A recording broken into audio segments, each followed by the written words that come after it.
자, 오늘 말씀은 누가복음 19장 28절에서 40절 말씀입니다. 주가 쓰시겠다 하라, 이런 제목으로 함께 은혜를 나누고자 합니다. 예수님 당시에 항상 예수님 곁에는 누가 따랐어요? 제자들은 물론이거냐 수많은 무리들이 늘 따랐습니다. 옆에서 뒤에서. 그러는 반면에 예수님은 항상 먼저 나가신 거죠. 어디든지, 갈릴리도 마찬가지, 예루살렘도 마찬가지, 먼저 주님은 올라가신 거죠. 오늘 또 본문의 말씀에 보니까 그 주님의 그 곁에는 무리들이 있었죠. 제자들이 있었습니다. 그렇지만 우리 주님은 예루살렘으로 먼저 가신 겁니다. 우리가 잘 알다시피 예루살렘이 어떤 곳이에요? 대적자들이 들끓는 곳입니다. 그곳 고난과 능력과 죽음이 기다리고 있는 것이 바로 예루살렘이었어요. 그럼에도 불구하고 예수님은 그 예루살렘이 가까워질수록 순환과 죽음을 두려워하지 아니하고 담대하게 사제를 향하여서 나아가십니다. 즉 우리 예수님은 아버지께서 명령하신 그 사명을 위해서 아버지의 원하신 대로 가시는 거예요. 아버지 원하신 대로. 아버지께서 이 땅에 보내신 그 이유가 목적이 무엇일까요? 우리가 너무나 잘 알고 있잖아요. 그 뜻을 이루기 위해서 지금 예루살렘으로 나귀를 타시면서 입성하는 그 오늘 본문입니다. 우리가 29절 30절 말씀에 보면은 감람올이라는 불리는 산 쪽에 있는 벳가베가 베다니에 가까이 가셨을 때에 제자 중 둘을 보내시며 이르시되 너희는 맞은편 마을로 가라. 그리로 들어가면 아직 아무도 타보지 않은 나귀 새끼가 메어 있는 것을 보리니 풀어 끌고 오라라고 말씀하고 있습니다. 여러분, 지금 주님은 아무도 타보지 않는 나귀 새끼를 타고 입성하시기 위해서 제자들에게 그 나귀 새끼를 끌고 오란 겁니다. 여러분, 아무도 타보지 않은 나귀 새끼를 타신다는 것은 우리 예수님은 자신의 모습이요. 어떤 모습이요? 아주 죽기까지 낮아지신 그 겸손한 그 모습. 전혀 흠도 점도 없는 순결한 그 주님의 모습을 지금 우리에게 말씀하고 있는 겁니다. 실로 우리 예수님은 그런 흠도 점도 없이 죽기까지 낮아진 그 모습으로 어때요? 십자가를 지셨습니다. 주님의 그 사역을 마치기까지 우리 주님은 어떤 제약도 없었어요. 흠도 없으신 분이었습니다.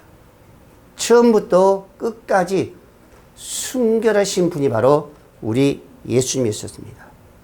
여러분, 오늘 예수 그리스도의 삶에서 어떤 도덕적으로 어떤 윤리적으로 아무리 어떤 흠을 찾으려고 해도 찾을 수가 없었습니다. 왜 그랬을까요? 우리 예수님은 완전한 분이셨다는 것을 거기서도 우리는 확증할 수가 있는 겁니다. 그런 예수님께서 세리나 창기와 같은 그 죄인들 무리 속에 들어가서 그들과 함께 했던 것은, 그들과 함께 먹을 수 있던 것은, 함께 교제할 수 있었던 것은 우리 예수님께서 어떤 흠이 있어서 그런 것이 아니라 그들을 어때요? 회심시키고 그들을 구원하시기 위해서 그들을 곁으로 들어가신 줄로 믿으시기를 바랍니다. 우리말에 옛말에 그런 말 있잖아요. 호랑이를 잡으면 어디로 가라? 호랑이 굴 속으로 들어가라잖아요. 예수님께서 정말로 그 연약한 자들, 그래도 핵심시켜서 주님의 부로 인도하시서 구원하시기 위해서 그 제약 속으로 들어가는 겁니다. 제약의 소굴로 들어가신 거예요.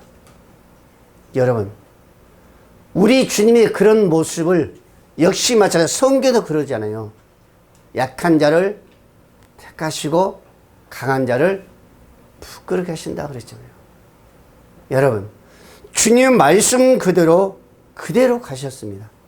어디서 힘들다고, 어디서 어렵다고, 좀 고통스럽다고 순간순간 어떤 윤리적인 것과 어떤 도덕적인 면에서 벗어난 일이 없었다니까요. 처음부터 끝까지 가신 거예요. 여러분, 실제 주님의 모든 삶은 바로 그런 삶이었습니다. 그런 삶이 아니었다면, 그런 모습이 아니었다면 우리의 속죄 제물로 들어질 수 있을까요? 불가능합니다. 예. 그런 점과 흠이 없었기 때문에 우리의 뭐가 되었어요? 속죄 제물로 이 땅에 오신 겁니다. 그리고 이제 주님은 흠없는 자신을 인류의 그 속죄를 위해서 나귀 새끼를 타고 한 번도 누가 타보지 않은 그 새끼 나귀를 타고 예루살렘으로 입성하신 것입니다. 그렇다면 과연 예수님의 그 모습을 바라보면서 오늘날 우리는 어떤 모습으로 가야 할 것인가?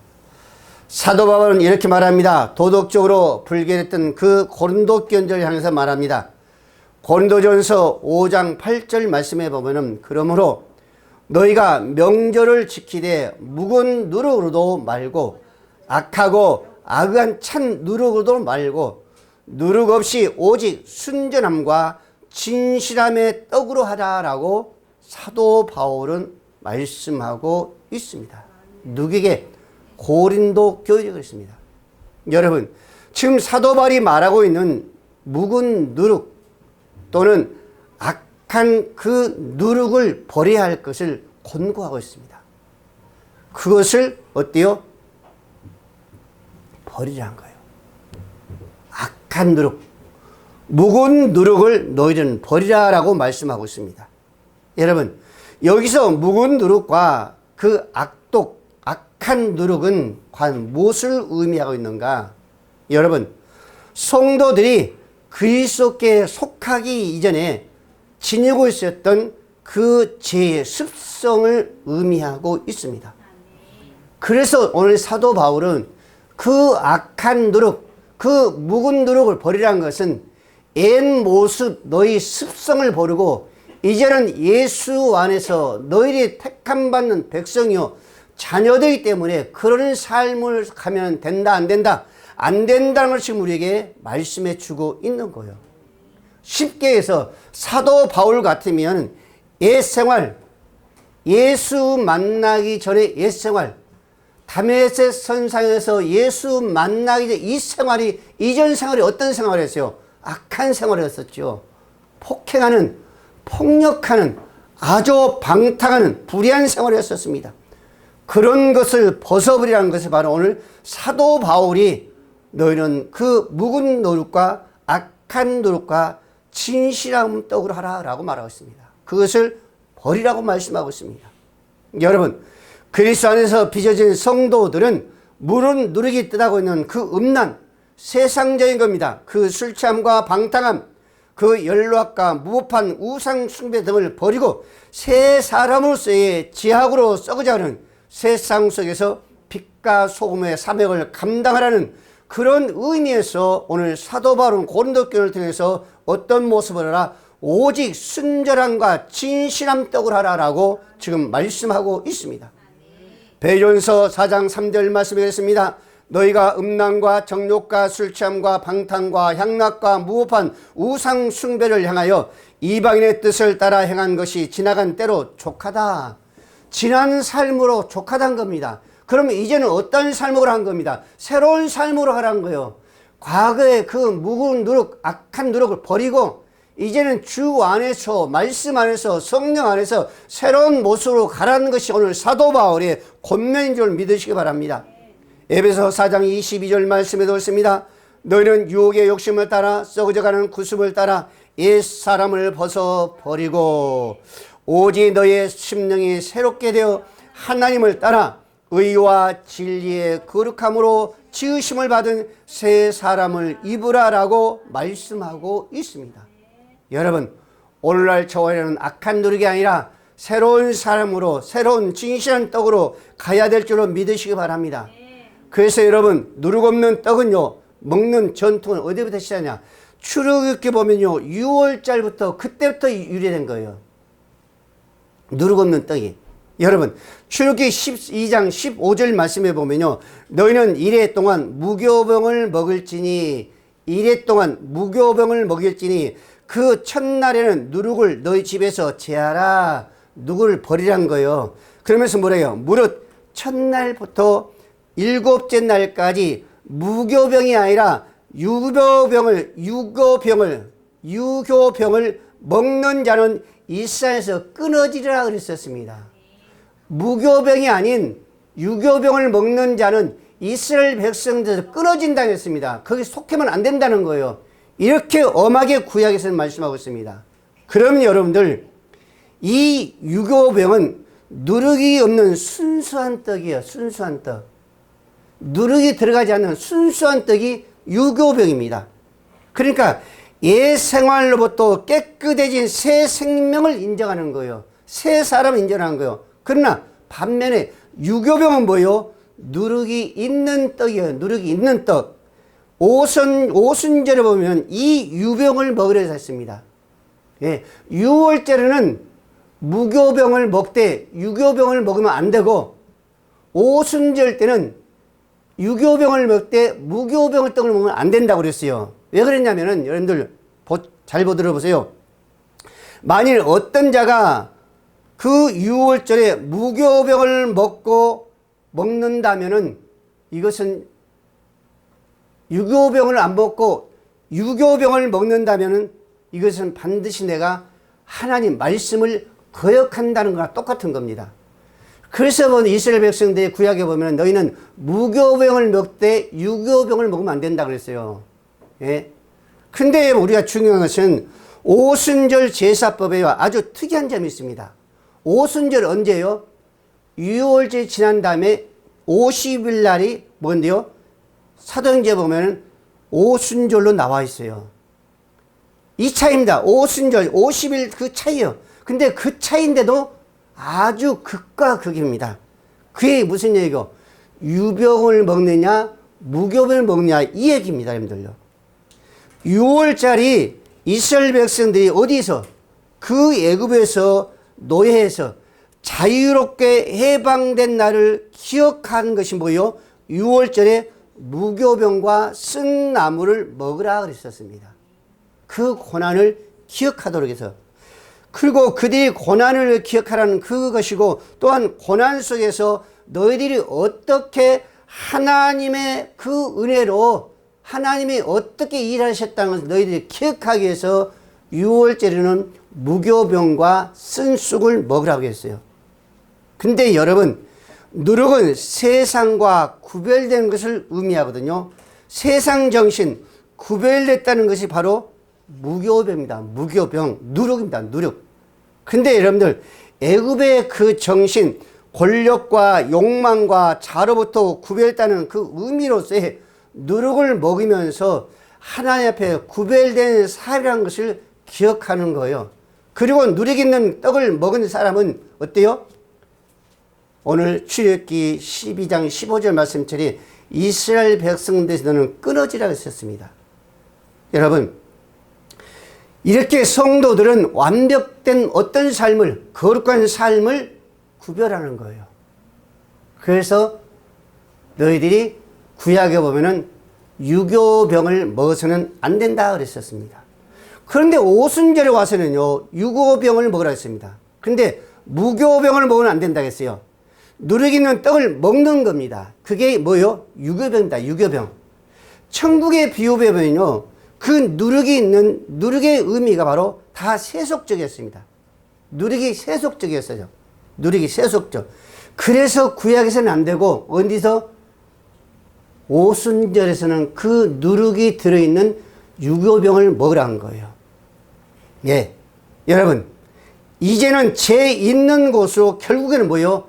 세상으로 나가라는 거예요. 언제부터? 오순절부터. 사도행전 2장에 보면은 오순절 대해서 나오죠. 오순절 그 성령의 역사, 그렇죠? 거기서 성령의 역사가 있는 다음에 어디로 나갔어요? 베드로가 세상으로 나가 말씀을 전하니까 많은 사람들이 핵심을 통해서 30명, 50명이 어디로 왔더라? 구원을 받았다라고 성경은 말씀하고 있습니다. 그래서 이 유효병을 먹는다는 것은 그 죄와 싸우라는 얘기예요. 세상 속에서 나가서 너희는 그 죄악을 싸우라는 겁니다. 즉 무슨 얘기요? 사단 마귀와 싸워서 죽어간 저 영혼들에게 복음을 주고 가르치고 그들을 뭐하라는 거예요? 구원하라는 겁니다. 그래서 이건 다시 말하면 성령의 충만을 받아 이제는 세상을 향해 나가서 너희들이 그 빛과 소금의 모습으로 말미암아 그 사명을 감당하라는 것이 뭐예요? 오순절 날 유교병을 먹으라는 거예요. 그러니까 50일 차이자면은 그 전혀 다른 겁니다. 예. 먹지 말라는 것을 어때요? 오순절 날은 그 먹는 그 떡이 들어있는 그 누룩이 들어있는 그 떡을 먹어야 된다습니다. 그래서 여러분들 빌립보 2장 15절 말씀해 보면은 너희가 흠없고 순전한 어그러지고 거스르는 세대가 가운데 하나님의 흠 없는 자녀로 세상에서 그를 가운데서 빛들로 나타나기를 원한다 그랬었습니다. 그래서 유교병을 먹으라는 거예요. 예. 이것은 세상적인 거예요. 세상의 제약적입니다. 어떤 음란, 어떤 종욕적, 어떤 세상적, 어떤 방탕한 것, 어떤 우상숭배 이런 것들이에요. 그래서 너희들이 이제는 세상으로 나란 그런 모습입니다. 그래서 흠이 많은 그 모습, 그들 속에 들어가서 이제는요, 너희들이 그들을 이끌어내라는 겁니다. 그 제약 속에서 이끌어내라는 거예요. 자, 그러면은 우리가 정말로 중요한 것은 그 흠 많은 우리 예수님께서 그런 모습으로 우리가 나가기 전에 어떻게 해야 돼요? 우리의 모습이 변화돼야 되잖아요. 그렇죠? 변화되는 건 어떻게 변화돼야 하는 거예요? 내가 원하는 데 되는 겁니까? 아니잖아요. 우리는 반드시 회개를 해야 될 줄 믿으시기 바랍니다. 회개해야만이 우리의 삶이 속사람이 변화돼서 우리는 어디요? 세상으로 나갈 수 있는 겁니다. 그리스도의 그 영원한 속죄의 그 피로 깨끗함을 입을 수 있는 것이 우리가 노력이 된다는 것이 아니라 우리가 회개할 때 우리의 심령들이 깨끗해질 줄 믿으시기 바랍니다. 그래서 우리는 제약으로 나갈 수 있는 거예요. 그 힘으로 그 능력을 우리는 세상 속에 나갈 수 있는 겁니다. 세상의 그 악한 것들을 우리가 끌을 수 있는 것은 우리 힘이 아니라 우리가 회개할 때에 우리 심령 속 우리 생활 속에 하나님께 그 능력을 허락하여 주신 줄 믿으시기 바랍니다. 그래서 예수님께 그러잖아요. 제자들 둘씩 보내면서 어떤 걸 가지라고 했어요? 아무것도 가지지 말아야 했어요. 이것은 무슨 얘기예요? 이미 그들에게 주님께서 그 능력을 주셨다라고 말씀하고 있잖아요. 오늘 저와 역시 마찬가지입니다. 우리가 정말 새로운 삶으로 나간다는 것은 거룩한 삶으로 나간다는 것은 우리요 세상을 버리는 겁니다. 우리의 탐심, 어떤 허영을 버리는 거예요. 그리고 오직 주님의 그 모습 속에서 나가는 거예요. 흠없는 그 모습 속에서, 점없는 그 모습 속에서, 거룩한 그 모습 속에서 우리 나가는 것이 어때요? 세상으로 나가는 거예요. 오늘 저와 여러분들은 정말로 적극적으로 오늘 주님의 그 모습으로, 거룩한 그 모습으로 세상에 나가서 정말 오늘 베드로처럼 그 사랑을 우리는 전해야 될 줄로 믿으시기를 바랍니다. 그래서 로마서 12장 1절 말씀을 그러잖아요. 너희의 몸이 하나님의 기뻐하신 산 제물로 드리라고 했었습니다. 우리가 예수님의 그런 모습으로 나가고 정말 주님께서 정말로 하나님의 영광을 위해서 십자가에서 헌신과 희생했던 것처럼 우리가 정말로 헌신과 희생을 어때요? 하나님의 원하신 대로 가는 것이 우리 기뻐하는 그 헌신이잖아요. 그래서 우리가 세상에 본받은 대안되어 안 된다는 것입니다. 이게 우리가 하나님의 기뻐하신 그 산 제물, 그 헌신, 그 희생이 제물이 될 수 있는 겁니다. 그래서 우리가 31절, 34절까지 볼까요? 만일 누가 너에게 어찌하여 푸느냐 묻거든 말하기를 주가 쓰시겠다 하라. 하심에 보내심을 받은 자들이 가서 그 말씀하신 대로 만나지라. 나귀 새끼를 풀 때에 그 임자들이 이르되 어찌하여 나귀 새끼를 푸느냐 대답하되 주께서 쓰시겠다 할 것을 명령하신 것과 똑같이 그랬죠. 주님께서 명령하신 것과 똑같이 제자들이 가서 주님께서 쓰시겠다라 그랬었습니다. 예? 그래서 그 나귀를 얻는 거예요. 만일 예수님께서 말씀하신 대로 주가 쓰시겠다라고 말씀하신 게 아니라 자기들이 쓰겠다고 하면요, 그건 잘못된 거죠. 이건 절대 잘못된 겁니다. 또 그것은 그 나귀 임자가 주인이 둘 수도 없는 거죠. 그런데 여러분들 두 제자는 나귀 주인에게 주님께 일러준 그대로 뭐요? 말씀한 거예요. 주에 쓰시겠다 그랬습니다. 그 결과 나귀는 주인이 거리낌 없이요, 나귀를 내어주는 겁니다. 누가 한 번도 타보지 않은 새끼 나귀를 내어주는 겁니다. 만일 제자들이 주님께서 쓰시겠다지 하냐고 우리가 쓰겠다 하면은 그 나귀를 내어주실까요? 절대적으로 안 내주죠. 왜? 나는 너희를 처음 본 사람이잖아요. 너희들이 이 나귀 새끼를 어떻게 할지를 알고 그 주인이 나귀 새끼를 내주겠습니까? 얼마나 어리석은 자가 되겠어요. 잘못하면은 자기들이 쓰겠다고 한 그 소리에 망신당할 수 있죠. 얼마나 부끄러움을 당하겠습니까? 그러나 이들은 어떤 대로 주님이 말씀하신 대로 주님이 쓰시겠다라고 그대로 이야기하니까 그 나귀 주인은 바로 그 나귀를 그 두 제자들에게 허락한 겁니다. 여러분, 오늘 저와 여러분들이 우리에게 말씀하신 대로 하나님께서 예수님께서 말씀하신 대로 너희는 먼저 그 나라와 그 의를 구하라라고 우리가 말씀하신 대로 간다면은 우리는 항상 뭐든지 구하는 것을 그대로 하나님께서 얻을 줄로 믿으시길 바랍니다. 내 뜻이 아니라 내 방법이 아니라 우리는 항상 주님의 뜻대로 우리가 구한다면은 우리는 뭐든지 얻을 수가 있는 겁니다. 이것은 뭐예요? 오늘날 우리 모든 성도들에게 기본 원칙이 아닙니까? 예? 말씀대로 내가 간다는 것은 성도들에게 기본입니다. 기본. 우리 사회생활도 그러잖아요. 어떤 보도 기사를 쓰기 위해서는 어떻게 문장을 쓰고 어떻게 쓰는 거예요? 자기 마음대로 씁니까? 안 그러잖아요. 뭐가 있어요? 6가지 원칙 있잖아요. 육가 원칙 있잖아요. 그렇죠? 언제, 누가, 언제, 어디서, 어떻게, 무엇을, 왜. 육가 원칙에서 씁니다. 기사도 보면요. 뭐가 원칙이었어요. 육가 원칙에서. 어떤 사람이 어디서 무엇을 어떻게 하려고 왜 육가 원칙에 쓰면 그건 정확한 겁니다. 여러분들 오늘날 우리 모든 성도는 마찬가지입니다. 개인이 아니라 주님을 먼저 우리가 의지하면은 우리 욕심은 내려질 수 있습니다. 우리 사회 사역은 내려질 수 있습니다. 그러나 내 뜻대로 한다면 절대적으로 불가능한 거예요. 그러나 먼저 주의 뜻대로 간다면 하나님의 기쁨과 영광을 위해서 우리에게 허락하실 줄로 믿으시기를 바랍니다. 누가복음 15장 7절 말씀했습니다. 너희가 내 안에 강하고 내 말이 너 안에 가면 무엇이든지 원하는 대로 구하라.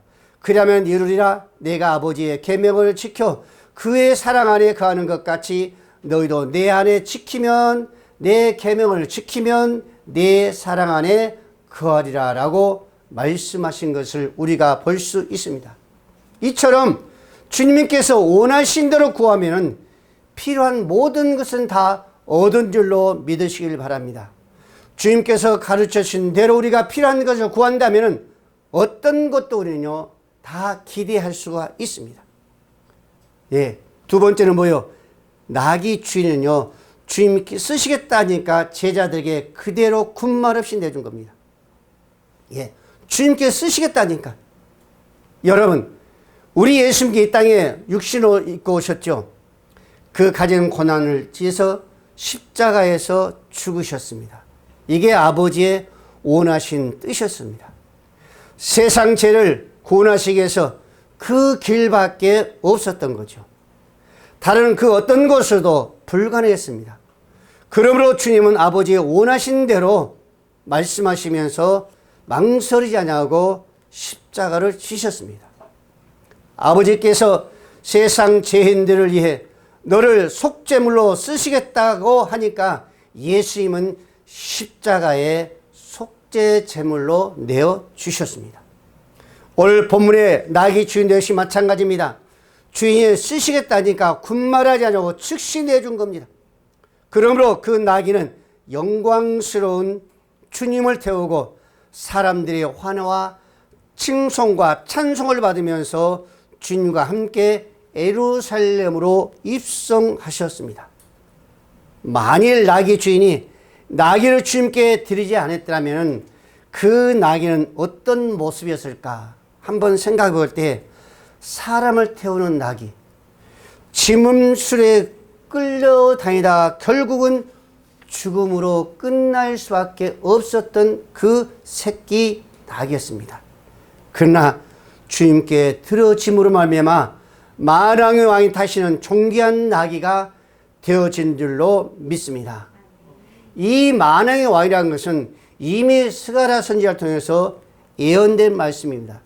스가랴 9장 9절 말씀에 보면 보라 내 왕이 내게 임하시나니 그의 공의로우시며 구원을 베푸시며 겸손하여서 나귀를 타시고 곧 나귀 새끼라라고 말씀하신 것을 우리가 볼 수가 있습니다. 여러분, 우리도 마찬가지입니다. 보잘것없는 것이 난달지라도 우리가 주 앞에 드려진다면 거룩하고 영광스러운 모습으로 바뀌어질 줄로 믿으시길 바랍니다. 부패하고 타락한 마음을 주께 드리면 의롭고 선한 마음으로 바꿔주실 줄로 믿습니다. 이웃사랑과 하나님의 사랑으로 우리의 사랑의 마음으로 바꿔주실 줄로 믿으시길 바랍니다. 고린도전서 15장 41절 말씀은 이렇게 말씀합니다. 죽은 자의 부활도 그와 같으니 썩은 것으로 심고 썩지 아니할 것으로 다시 살아나며 욕된 것을 심고 영광스러운 것으로 다시 살아나며 약한 것을 심고 강한 것으로 다시 살아나며 육의 몸으로 심고 신령한 몸으로 다시 살아나니 육의 몸이 있은 적도 영의 몸도 있느니라 라고 말씀하셨습니다. 그렇습니다. 이 몸을 드리니까 우리는요 어떤 몸으로? 영생의 몸으로 하나님께서 바꿔주신 줄로 믿으시기 바랍니다. 성경에 보면요 어린 손이 가졌던 보잘것없는 것이었어요. 그게 뭐였어요? 물고기 2마리 보리떡 5개를 주 앞에 드렸어요. 그거 가지고 몇 명이나 과연 먹었겠습니까? 그대로 있었더라면. 근데 그것을 아버지 손에 드리니까 주님의 손에 드리니까 그걸 가지고 몇 명이 먹고 5,000명이 먹고 남은 강주리가 몇 개? 12바구니에 찼더라 그랬었습니다. 여러분, 하나님은 이렇게 우리에게 역사하신 줄로 믿으시기 바랍니다. 또 하나 중요한 걸 보면요. 여러분들, 우리 예수님께서 아브라함에게 그랬습니다. 아브라함아, 너희 독자 이삭을 내가 명하는 저 모리아 산으로 가서 제물로 드리라고 그랬었습니다. 그때 여러분들 아브라함은 아침 일찍 일어나 모리아 산에 가서 드렸다고 그랬었습니다. 근데 하나님은 예비해 놓으신 어린 양의 제물이 있었잖아요. 그리고 여러분들, 우리 아브라함은 우리에게 어떤 아르바임이 있었어요? 복의 근원이요 믿음의 조상이 된 줄로 믿으시기를 바랍니다. 여러분, 주께 쓰시겠다고 요구하신다면 우리는 어떤 것이라도 망설이지 않고 드릴 수 있어야 될 줄로 믿으시기 바랍니다. 아브라함처럼 자녀라도 우리가 원한다면 자녀라 드릴 수 있어야 돼요. 물질을 원한다면 그 물질까지 우리는 드릴 수 있어야 됩니다. 여러분, 주님께서 우리에게 원하신 그 목적은요, 그 소생과 희생을 요구하는 것이 아니라 궁극적으로 그것을 통해서 우리에게 유익하고 영원한 갇힌 것으로 하나님은 바꿔주시려고 우리에게 원하신 줄 믿으시기를 바랍니다. 우리가 생활해서 교환해서 마찬가지 우리 어떤 봉사의 직분 그것을 우리 앞에 주 앞에 들으십시오. 우리 어떤 재능 주님께 달라고 하면 그 재능도 들으십시오. 그렇다면 어때요? 우리는 정말로 어떤 영광으로 바꿔 주실 줄은 모릅니다. 절대적으로 우리에게 희생의 그 원하는 것이 아니죠. 우리에게 유익한 걸로 그 영광으로 하나님께서 정말로 바꿔주실 줄을 믿으시기 바랍니다. 역대상 29장 여러분들요 9절 말씀했습니다. 백성들은 자원하여 드렸으므로 기뻐하였으니 곧 그들이 성심으로 여호와께 자원하여 드렸으므로 다윗 왕도 심히 기뻐했더라라고 말씀하셨고 사도 바울도 로마서 6장 19절 말씀해 보겠습니다. 너희가 육신의 연약함으로 내가 사람의 예대로 말하노니 전에 너희가 너희 지체를 부정과 불법에 내주어 불법에 이른 것 같이 이제는 너희 지체를 의에게 종으로 내주어 거룩함에 이름이라. 이제는 너희가 죄로부터 해방되고 하나님께 종이 되어 거룩함에 이르는 열매를 맺었느니라고 마지막에 영생이라고 오늘 사도 바울은 말씀하고 있습니다. 여러분 오늘날에 우리가 사도 바울 그러잖아요. 많은 사람들이 정말 천국 가면은 그 사도 바울이 과연 어떤 사람이었는가 사모하며 바라고 있는 자들이 많은 성도들이잖아요. 그럼 과연 어떤 삶을 살았기에 우리가 이렇게 천국에서 그 사도 바울까지 이렇게 사모하고 있을까? 우리는 하나같이 하나님의 원하신 거 있다면 그 어떤 것도 마다하지 않냐고 그대로 하나님께 드린 그런 사도 바울이 아니었을까라는 것입니다. 오늘 조화염도 정말 가진 것이 무엇이든지 주님께서 쓰시겠다라고 원한다면 우리는 즉시로 드릴 수 있는 것이 되어야 될 줄로 믿습니다. 어떤 것이든 간에 어떤 작은 것이든 간에 우리는 그대로 드릴 수 있는 그러한 믿음을 우리가 소유할 때에 하나님은 더 기뻐하신 정말로 그 원하신 것이 무엇인가까지도 아시면서 그것까지도 하나님은 우리에게 채워주시는 그 하나님인 줄로 믿으시기를 바랍니다. 기도하겠습니다.